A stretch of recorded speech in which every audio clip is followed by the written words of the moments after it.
we have Australia's largest range of tyre brands and sizes. Find a cheaper identical tyre locally stocked and we'll beat it. At Bob Jane T-Marts, we'll look after you.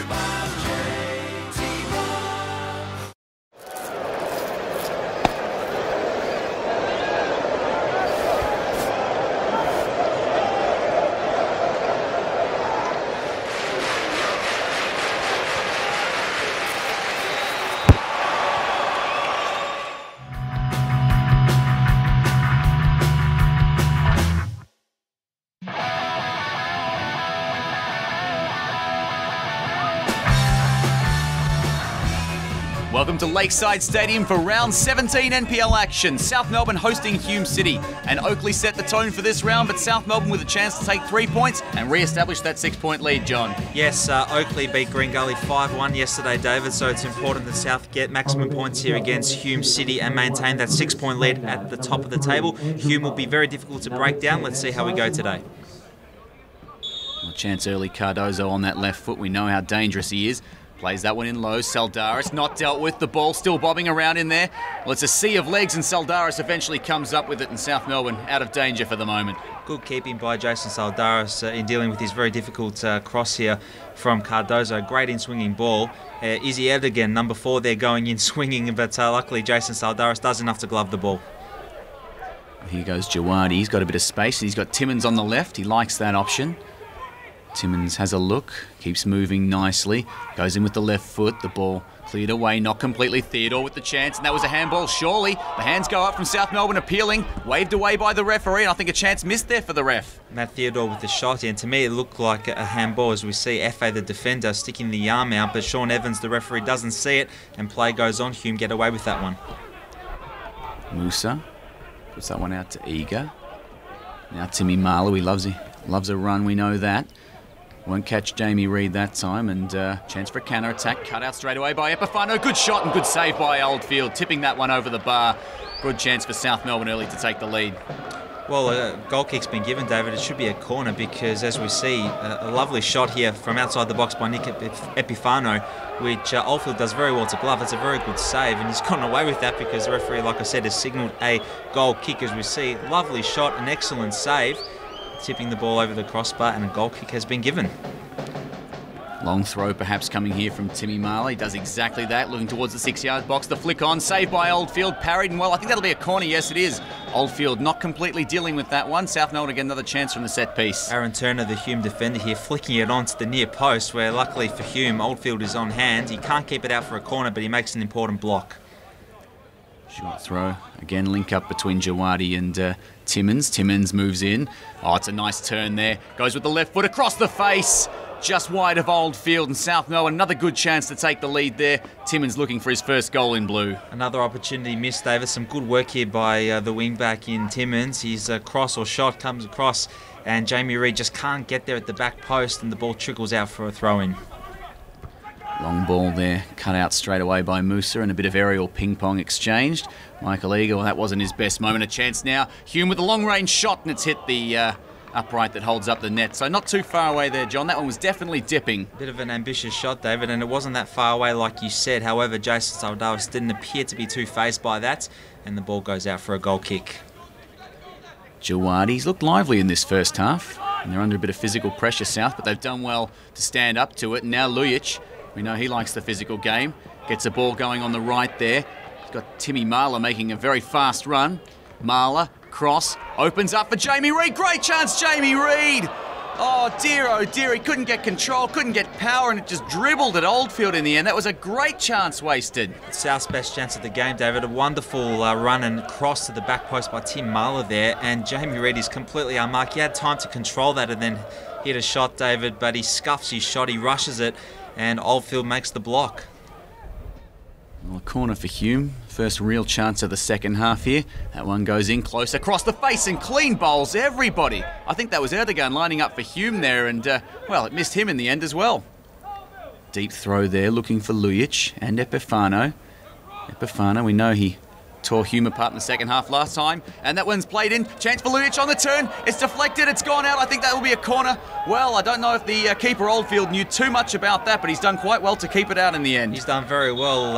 Epifano here making an absolute mockery out of Ed again, and he cuts the ball across. Lujic with the shot at the near post. I think it's come off Oldfield's foot and then onto his head, and it's eventually cleared by Hume. Very good save by the goalkeeper. He didn't know too much about it though. Marler and Jawadi. Jawadi has a bit of a think about that one. Decides he'll let Musa reset. Musa with the long ball. Bit of space here for Epifano. He'll look for a shot or a cross. Plays it in and it's gone in. It's the first goal to South Melbourne. It's an own goal. Izzy Erdogan stuck his foot out, deflected Epifano's ball into the back of the net. And once again, Nick Epifano, the bane of Hume City in 2014, gives South Melbourne the lead. Yes, some more good work here by Nick Epifano. It is unfortunate for Hume, it has to be said, and especially for Izzy Erdogan, who's been in the thick of things tonight. But Musa playing the ball across for Epifano here, does his little trickery and fires the ball across where Erdogan sticks his foot out and it deflects the ball past Oldfield and into the back of the net. There's not much the goalkeeper can do here. As we see, he's positioned himself right, but as the cross comes in, Erdogan sticks his left foot out and the ball is deflected in the back of the net. The home side, South, take a 1-0 lead here, David, after 54 minutes. Well, a dangerous ball pays off for South Melbourne. It just shows you what pressure can do. Ball played across the field there, and that's a good run by Jawadi. He's looked keen, especially in this second half. It's a bit of a gallop going, looking for Theodore. Theodore plays it across, looking for Lujic, and nearly had him open goalmouth. Reid will try to follow up, does really well to keep it alive. South Melbourne putting the pressure on. Reid's cross. Theodore with the long-range header, and that one will be gloved by Oldfield. But South Melbourne looking much better in the last few minutes. One's played high, and South Melbourne won't want to concede now. That 3 points is all important. Timmins has to track back here.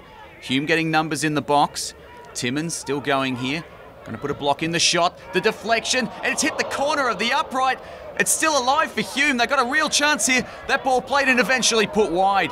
Hume City on the attack. Cardozo screaming instructions at his teammates. That was very close, John. It was very close. South very lucky to get away with this one. Timmins should have cleared the ball earlier, but Cristaldo dispossesses him and has a shot which deflects off Musa.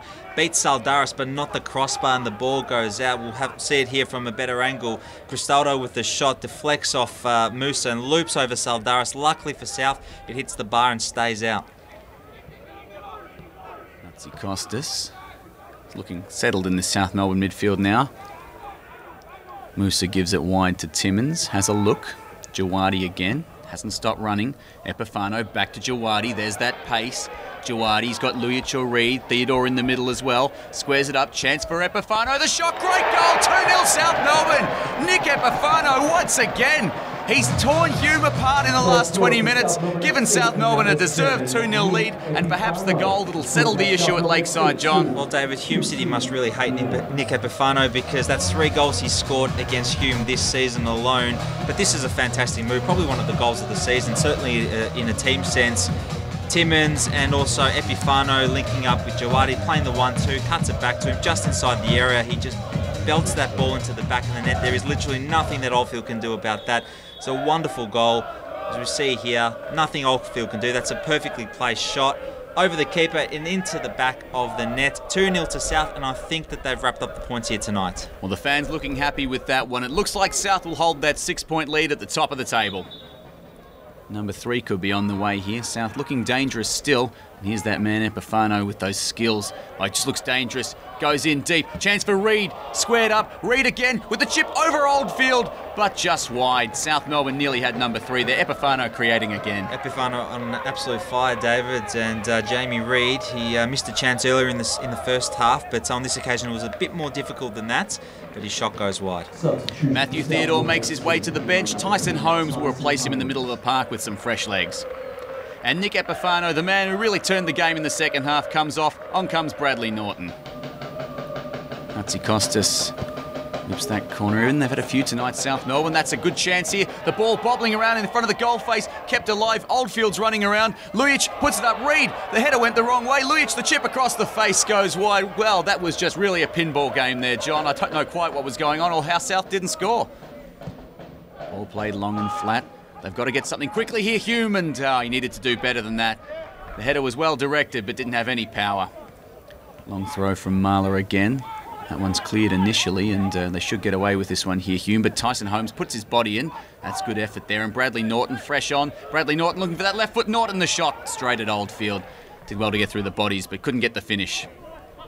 DeGun hasn't had a fantastic night, but he might get something going here, and there may still be time for Hume. Ball played up. Musa should clear. Shouts for a handball from the Hume striker there. He seems absolutely... Well, he's furious that one wasn't paid. John, what did you see here? I didn't see much, David. We have the benefit of a replay here as we see Musa going in. Well, on the replay, it does hit his shoulder. And again, like in the first half, the referee, Sean Evans, does not see it and does not give the penalty. Ball played up high. Holmes heads that one away. The shot might be whipped in. It doesn't matter though. The referees put the issue to bed. South Melbourne, a good 2-0 win here. Exactly what they needed. The 3 points comes, but more importantly, they maintain that 6-point buffer at the top of the table. John Curry, we really can't ask for much more than that. No, we can't, David. Both teams had shouts for penalties turned down, but South were on top in the second half and thoroughly deserved the win. As we see the statistics, South on top in all areas, and they go 6 points clear on top of the table. I've got Tim Marler here with me, and well, first of all, can I say, Timmy, a bit like last time we played Hume, 0-0 at half-time, and then we got the job done in the second. Yeah, we did. We came out, I thought we were doing okay, but we were just a bit slow to get the ball passing around. We just told ourselves we need to be a little bit patient on the ball and just wait for the opportunity to come, and it came early in the second. Eppa with a bit of silk down the wing, and then we got that little deflection, and from there we just sort of played our game, and it was quite good. Yeah, of course, Eppa hobbled off last week, and some of us a bit worried maybe he wouldn't pull up, but just goes to show what a classy player he is. Yeah, I thought I got him actually on one of the challenges when he hurt his ankle, and there's a photo, I'm like really close to him, so I thought I put him out, so I was a bit worried, but he's all right. He's got a big chin, so he'll keep it coming. Well, he certainly copped that one on the chin, obviously getting up for this week. Now, obviously, last few weeks we've had Oakley play before us, so we've known each time that we've needed to get the win to keep the 3 points. Does that give extra pressure to the boys, or does it give extra incentive? I think it gives you extra incentive. If it gives you some pressure and you can't handle it, then you shouldn't really be playing. So to have them clipping at our heels behind us, it is really good, and it keeps us motivated to keep winning, because that's what the league's like. You can't slack off, and if you do, teams will punish you. Speaking of pressure, next week it doesn't come much bigger than that. The Melbourne Knights, they knocked us out of the cup a couple of weeks ago. Are the boys really feeling up for that one? Do they feel like they owe the Knights a win after that? Oh, we haven't spoken about it much, but I know I'll be up for it, and I'm sure we'll get up for a bit of payback on the cup defeat. But they're flying at the moment as well, so we've got to be wary of how they play, and come out here, we don't like losing at our home pitch, so we'll give it everything we can and please the fans and everyone watching us. This time of the year it's all about getting 3 points, and as a bonus we're keeping a clean sheet, which we've done, and we've got a couple of goals, so yeah, all round pleasing performance and result today. We're in an unusual position. We're ending a 7-match home run, which is pretty incredible. We're going to be back on the road a few times before the end of the year. Is that something the boys are maybe excited about, or is it a challenge you think that will be difficult at this stage of the season? Look, we certainly enjoy playing here, and I'm sure other teams enjoy playing here as well. So it's a great facility. We've got a few away games. I think earlier in the season we've actually done quite well going away. So, whatever challenge comes upon us, whether it's home, away, top, bottom team, we've just got to rise to it, and we certainly look forward to it as well. Final question, Melbourne Knights next week. It's a big game. You guys fired up? Oh, absolutely, yeah. Unfortunately, they got that pass result over us, but in terms of where we're around the league, all that matters is getting 3 points and keep the winning run going. Chris Taylor, it was all won in the first part of the second half there. Was there a particular message you gave at half-time to rev the players up? Oh, they got a bit of a roasting at half-time, to be honest. I thought we were very flat. And we just spoke about, dealing with pressure and that. Each week we get pressure put on us, with the teams that are chasing us. But yeah, the movement was slow. The effort, I thought, was half-paced at times. So, they had a bit of a revel. But, Nick did well. 2 bits of brilliance, and all of a sudden the game changes, and that's all it needs from us. But we need to be up for the challenge every week. Yeah, obviously, I was going to mention Nick Epifano because really he made both the goals, the second one being his, the first being an own goal. But was he someone who you think responded to that rev up at half-time? He's obviously a super talented player, but he seemed to lift his intensity a lot in the second half. Yeah, look, and one of the difficult things is when we played games early on in the season, teams opened up and tried to play against us, and I think, I counted a lot today, there were 7 and 8 men behind the ball most of the time, and it just makes it very hard, and we have to be a bit smarter and move the ball a bit quicker to actually break teams down, and we weren't doing that well in the first half. The players are focusing very much week to week at the moment. We've got a huge game against the Melbourne Knights coming up. You must have been thinking about that ahead a little bit, and then of course a run of away games which will come towards the end of the season. So it must be an interesting week for you coming up. Look, obviously it's going to be very interesting, and the way we performed against the Knights last time, I think that's enough motivation for the boys that we can't go out and perform like that ever again. I'm looking for a very much improved performance next week. A lot more effort, a lot more commitment, and hopefully we'll get 3 points again.